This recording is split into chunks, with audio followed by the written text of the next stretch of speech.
আসসালামু আলাইকুম প্রিয় খামারি ভাইরা। আমরা যারা খামার করি প্রতিনিয়ত এলএসডি এফএমডি দুইটা রোগের সাথে আমাদেরকে লড়াই করতে হয়। তো আমরা যদি নিয়মিত ভ্যাকসিন করে থাকি তাহলে ইনশাল্লাহ এই রোগ থেকে অনেক অংশ খামারকে রক্ষা করা যায়। আপনার বাছুরগুলা এবং কি আপনার গরুগুলা সুরক্ষিত থাকে। তো 6 মাসের নিচের বাছুরকে যদি এলএসডি এফএমডি আক্রমণ করে সেই ক্ষেত্রে রিকভার করা সম্ভব হয় না। ওদের রোগ প্রতিরোধ ক্ষমতা থাকে খুবই কম, যার জন্য ওদের রেকর্ড খুবই বেশি, মৃত্যুর হার বেশি 6 মাসের নিচে বাছুরদের। তো এফএমডি এলএসডি দুইটা রোগে কিন্তু অনেক বাছুর মারা যায় প্রতি বছরই আমাদের দেশের অনেক খামারে। যারা ইস্ট ফরমেশন করে খাওয়ান তাদের অবশ্য সেটা সমস্যাটা হয় না। বড় বাছুরের 6 মাসের নিচে বাছুরকে তো ইস্ট ফরমেশন করে খাবার দেওয়া হয় না, বিদায় তাকে রোগ প্রতিরোধ ক্ষমতা কম থাকার কারণে এই সমস্ত রোগে আক্রমণ করলে টিকানো খুব কঠিন হয়ে যায়।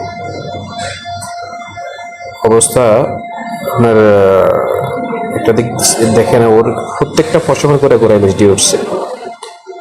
তো সে দুধ টিএমের দানাদার খাবার খাইতেছে। এই খাবারের মধ্যে রোগ প্রতিরোধ ক্ষমতা খুবই কম।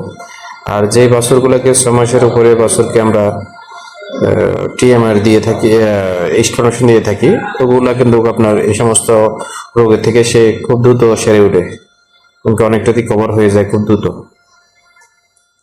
আর এই গরুগুলা আপনার এলএসডি আক্রমণ হওয়ার পরে খুবই মারাত্মক অবস্থা হয়ে যায় 6 মাসের নিচে বাছুরের।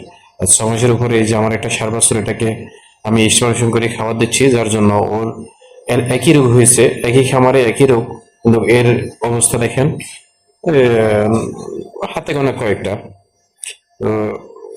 ওর দুইটা রোগের সাথে ও লড়াই করতেছে, একটা হচ্ছে স্পেস আর একটা হচ্ছে আপনার এলএসডি। এরপরেও সে খাবার দাবারও মোটামুটি আলহামদুলিল্লাহ আছে, আর তার বড়িতেও কোনো দিকে কোনো ঘাটতি নাই। সে বড়িতেও লাগাচ্ছে এবং রোগের সাথে সে লড়াই করতেছে। এক্সেপ্ট কি পরিমাণে ঘটতে হয়েছে স্পেসে, যেটা আমরা পোড়া বলি।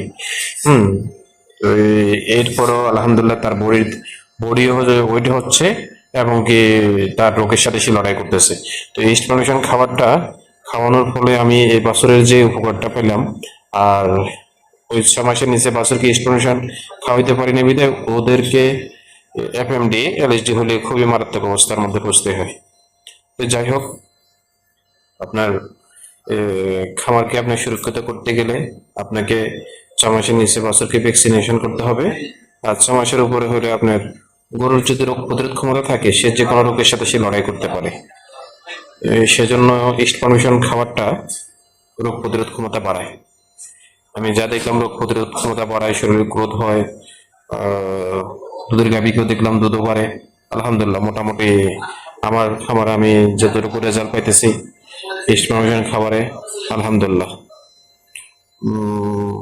এই একই খামারে একই রোগ হয়েছে আপনার। এই গরুটা দেখলে বুঝতে পারবেন, প্রথম গরুটার দেখলে বুঝতে পারবেন কি পরিমাণ তফাৎ দুজনের মধ্যে। আশা করি ব্যাপারটা বুঝতে পারছেন। প্রত্যেকটা খামারের উচিত আপনার ইস্ট ফরমেশন করে খাওয়ানো দরকার গাভীকে, তার রোমেন তার পিএস সবকিছু ঠিক থাকে, আর রোগ প্রতিরোধ ক্ষমতাও বাড়ে, এনার্জিও ঠিক থাকে। যাদের যে গরুগুলোকে ইস্ট ফরমেশন করে খাওয়ানো যায় না তাদের দ্রুত মাংস লাগে না, আর এতে দ্রুত মাংস লাগে। সবকিছু আলহামদুলিল্লাহ মোটামুটি ভালো। আমি মনে করি যে আপনার যে কোনো একটা দিকের জন্য হলেও আপনাকে বেছে নিতে হবে ইস্ট ফরমেশন খাবারটা। আপনি গরুকে আপনি সুস্থ রাখতে চান, খাবার দাবার ঠিক মতো করতে চায়, স্বাস্থ্য হইতে চায় বা এনার্জির জন্য রোগ প্রতিরোধ